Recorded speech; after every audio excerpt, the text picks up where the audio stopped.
Somebody said that it couldn't be done, but he with a chuckle replied that maybe it couldn't, but he would be the one who wouldn't say so till he had tried. Hello friends, welcome to Pep Coding. I hope all of you are healthy, happy and doing well in your life. Okay, so let's start. In this video, we will discuss a question which is digit frequency. Digit frequency. What the question is asking for? Here are the two numbers, one n and one number is d. D is a one digit number. Let's say 4. And here are many digits in n. So I am taking 4, 1, 4, 2, 3, 5, 3, 4. Okay. And we have to count how many times d has been occurred inside n. So what will be our approach? We can count it from this side 1, 2, 3, or also from this side 1, 2, 3. Okay, what will be more convenient according to making in keeping mind that it will be easier to make logic. So if we start from this side, then how we will get this digit and how we will update it? We have to divide this n by this number, means 1 and 1, 2, 3, 4, 5, 6, 7 times 0. And then we have to remove it by taking the remainder and then decrease 1 0 and divide it by this number like this. But what will be the easier way?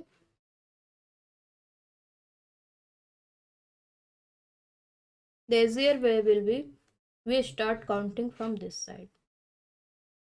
Okay, so for getting this number, what we have to do, I am taking a digit inside which I will store this digit. And how it can be obtained? It can be obtained by performing n modulo 10, and this will be taken off. So we will perform here 10 n modulo 10. Okay, and then check if digit equal to d, then we will count it. So for counting, before it I am initializing a counter, count equal to 0, and then we will increase this count by 1. Okay, and then we have to update this n. Okay, how we will update? We will update n like this portion only, means we will remove 4 from this. So we can update n like this, n equal to n divided by 10 like this. So what will be the quotient of the n?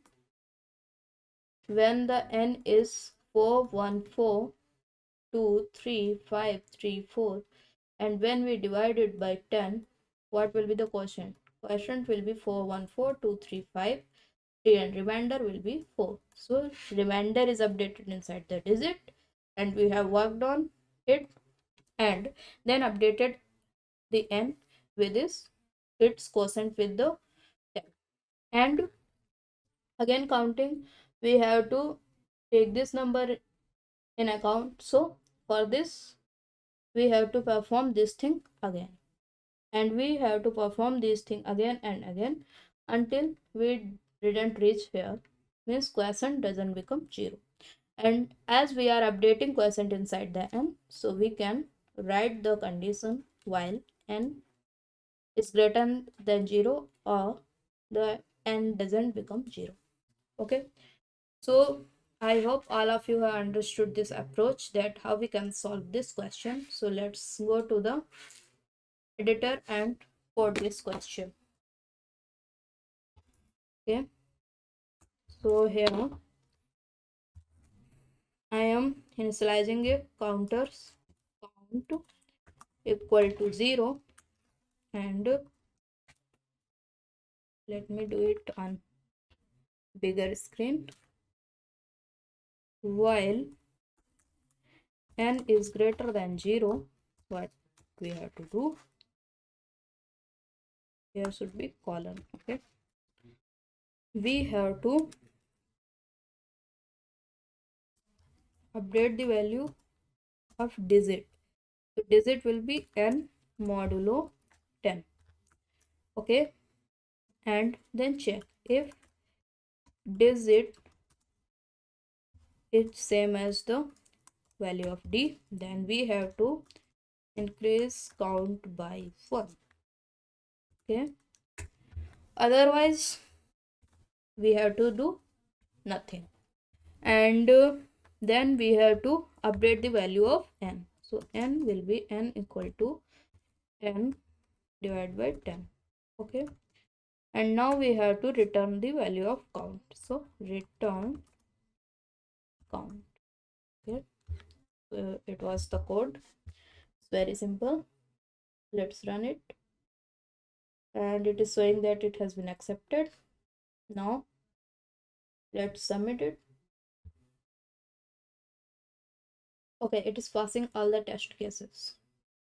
So I hope all of you have enjoyed this video. If yes, then do press the like button and please subscribe our channel for more educational content like this. And please do hit the bell icon, as when the next video will be uploaded, you will get the notification and you will be able to upgrade your knowledge at early as possible. Okay, so thank you, bye bye, take care, keep coding, happy coding.